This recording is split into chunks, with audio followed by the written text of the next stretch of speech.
The Oliver 1855 sits in a field outside Des Moines, smoke pouring from the engine bay.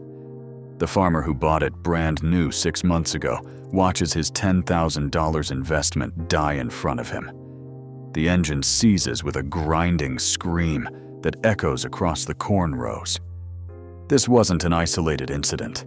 Hundreds of these tractors were failing across America in the spring of 1964.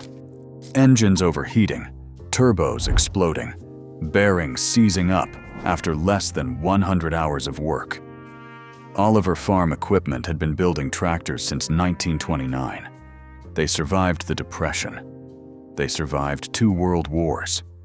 They built some of the most reliable machines in American agriculture. One engineering decision on the 1855 would end it all. This wasn't just a failed product. This was the tractor that killed Oliver. By 1962, Oliver was watching the tractor market leave them behind. International Harvester had just launched their turbocharged 656. John Deere was pushing 100 horsepower machines into every dealer showroom in the Midwest. Alice Chalmers was advertising their D19 turbo like it was a rocket ship. Oliver's biggest tractor, the 1800, topped out at 80 horsepower. Farmers shopping for power were walking past Oliver dealers and heading straight to the green and red iron. The company had already been acquired by White Motor Company in 1960. White made trucks, not tractors, but they saw farm equipment as a growth market.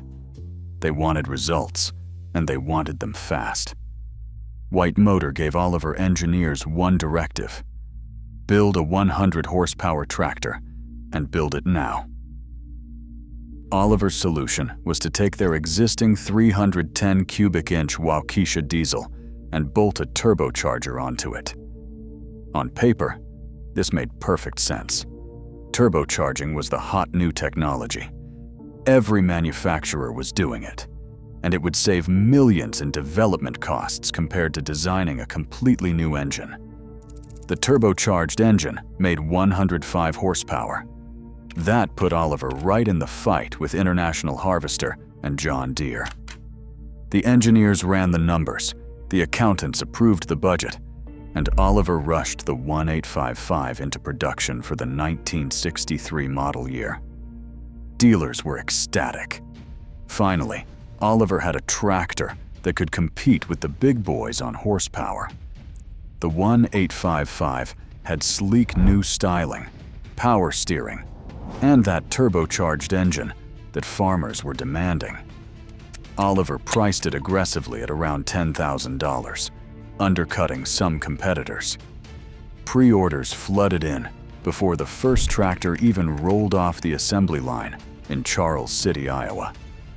The 1855 looked like everything Oliver needed: a modern, powerful tractor that could pull them back into the market. Dealers set up displays. Marketing printed glossy brochures showing the 1855 pulling 6 bottom plows through black Iowa soil. Farmers who had been loyal to Oliver for decades were excited. This was the machine they'd been waiting for. The tractor that proved Oliver could still innovate and compete. But in the rush to get the 1855 to market, Oliver's engineers made one catastrophic oversight. A decision that seemed minor in the design phase. A cost-saving measure that probably saved the company $50 per tractor. That decision would destroy Oliver Farm Equipment. The 1855 looked like Oliver's salvation. It turned out to be their execution. The problem was brutally simple. Oliver forgot to add an oil cooler to the turbocharged engine.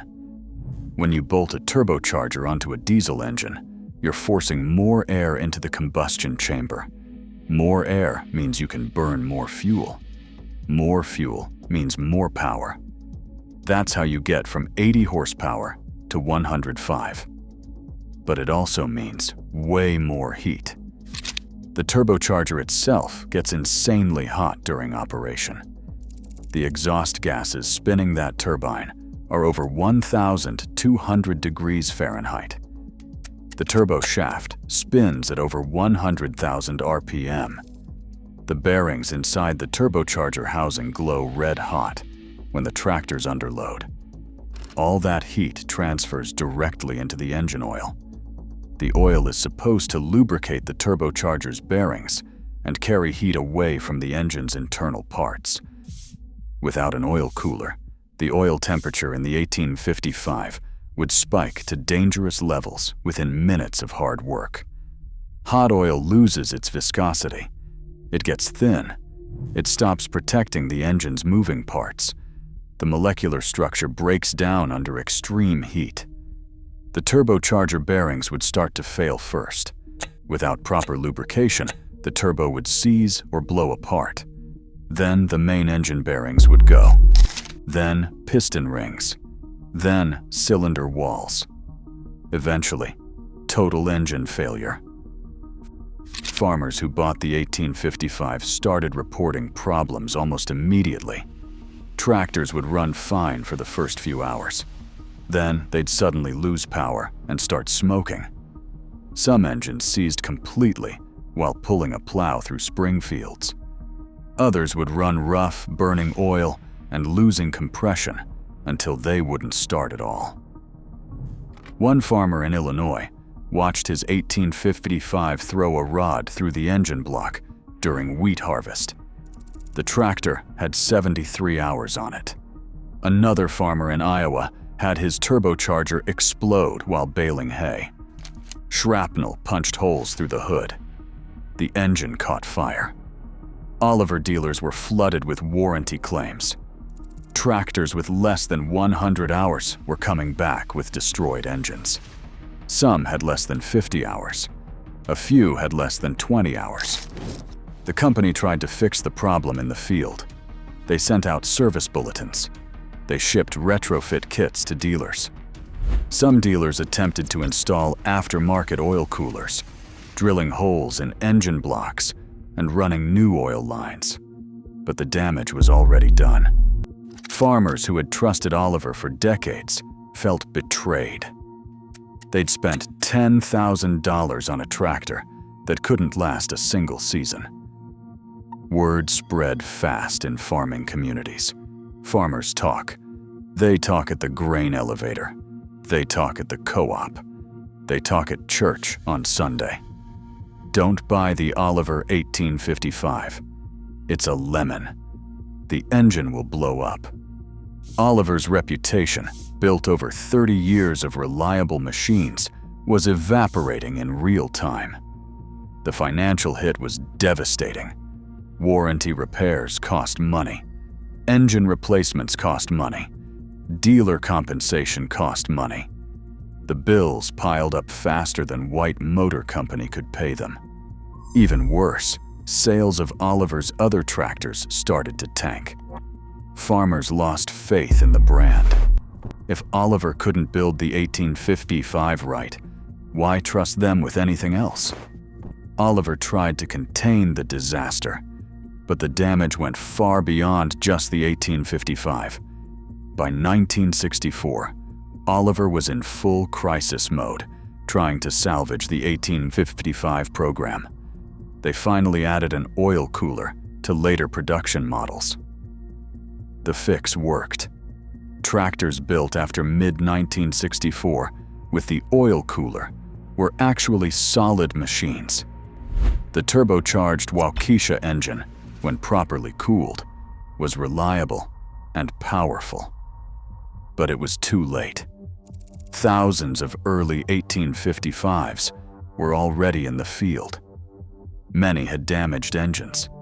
Some had completely destroyed engines. Farmers were demanding replacements, refunds, or compensation for lost harvest time. The warranty claims alone were costing Oliver millions. Money they didn't have. White Motor Company was furious about the financial hemorrhaging. They had bought Oliver expecting a profitable tractor division that would diversify their truck business. Instead, they got a warranty nightmare that was draining cash faster than they could inject it. White had acquired Oliver in 1960, thinking farm equipment was a stable, growing market. The 1855 disaster proved otherwise. Farm equipment was brutal, unforgiving. One bad product could destroy decades of goodwill overnight. The 1855 crisis came at the worst possible time. The entire farm equipment industry was consolidating in the early 1960s. Smaller manufacturers were getting crushed by giants like John Deere, International Harvester, and Massey Ferguson. These big companies had deep pockets. They could survive a product failure. They could afford massive warranty programs. They had the financial cushion to weather a bad year. Oliver did not. White Motor decided Oliver was not worth the investment to fix. The brand was damaged. The finances were a mess. The market share was shrinking. In 1969, White Motor merged Oliver with two other struggling brands they had acquired, Cockshut and Minneapolis Moline, to form White Farm Equipment. The Oliver name was effectively dead. It was reduced to a badge on tractors that were really white designs. The green and white paint scheme remained, but the soul of Oliver Farm Equipment was gone. By 1974, even the Oliver badge disappeared completely. White Farm Equipment dropped all the legacy brand names and just painted everything white. The 1855 wasn't the only reason Oliver died. The company had been struggling with market share for years. The White Motor acquisition in 1960 had already signaled weakness. The farm equipment industry was consolidating, and smaller players were getting squeezed out. But the 1855 was the wound Oliver couldn't recover from. It destroyed farmer loyalty overnight. It drained the company's finances when they needed capital most. It proved to White Motor that Oliver wasn't worth saving. Some Oliver dealers switched to John Deere or International Harvester rather than sell White Farm Equipment tractors. They'd rather represent a competitor than try to sell farmers on a brand that had just betrayed them. Farmers who had been multi-generation Oliver families bought their first green tractors, their first red tractors. The loyalty was gone.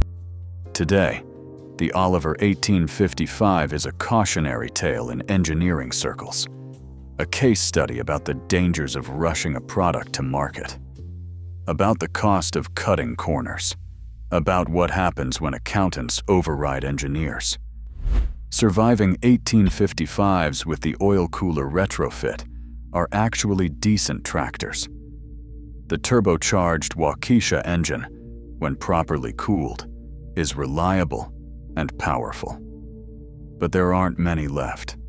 Most were worked to death and scrapped, or their engines were replaced with non-Oliver power plants. The ones that survive are mostly in the hands of collectors, who appreciate the irony. The tractor that killed Oliver is now a piece of agricultural history. The 1855 was supposed to save Oliver. Instead, it wrote the final chapter. The Oliver 1855 disaster teaches a brutal lesson about the cost of cutting corners. Adding an oil cooler to the turbocharged engine would have cost Oliver maybe $50 to $75 per tractor. A radiator-style cooler with mounting brackets and oil lines. Basic hardware that every other turbocharged tractor on the market already had. That small investment would have saved millions in warranty claims. It would have preserved the brand's reputation. It would have kept farmers loyal to Oliver for another generation. But Oliver was under pressure from White Motor to hit aggressive cost and time targets. Get the tractor to market fast. Keep the price competitive. Beat John Deere and International Harvester to the showroom floor. Engineers likely knew the oil cooler was necessary. They understood turbocharger heat management. but management overruled them to save money and launch faster. This pattern repeats constantly in manufacturing. Bean counters override engineers. Marketing departments push unrealistic timelines. Executives demand cost cuts that compromise the product, and customers pay the price. The 1855 also shows how fragile brand loyalty really is. Oliver had spent decades building trust with farmers, reliable tractors that lasted, machines that worked when you needed them, dealers who stood behind their products. One bad tractor destroyed that trust in months. In the farming world, your reputation is everything. A farmer will tell 50 other farmers about a lemon. Word spreads at the grain elevator, at the co-op, at the implement dealer. Once that reputation is damaged, you don't get it back.